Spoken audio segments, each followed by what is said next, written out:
Hey, Darren here. So you have a Airtable project that you want to share with somebody else? Well, in this video, I'm going to show you how to do just that.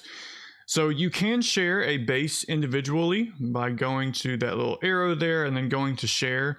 But what I found is better is to share a workspace, and then whoever is in that workspace can then have access to all the bases in it. This is just better for the long term, and from what I've seen on the projects I worked on so far. So let's come over to the left and add a workspace, and we'll just call this test workspace. There we go. And I am going to move this up to the top. And let's say that I wanted to share this journal project that's currently in my personal workspace. So I'm gonna go ahead and drag that up to a test workspace, move that. And then instead of inviting somebody specifically to the base, I'm going to invite them to the workspace. So I can go to share, and then I can either enter an email address or I can just do invite by link, which is pretty handy.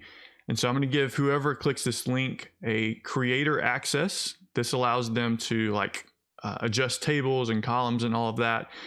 If you don't want them to do that, you can restrict their access or make them an owner so they can invite other people to this workspace and all that good stuff. But we'll leave it as creator for now. I'm going to allow any email address and create that link.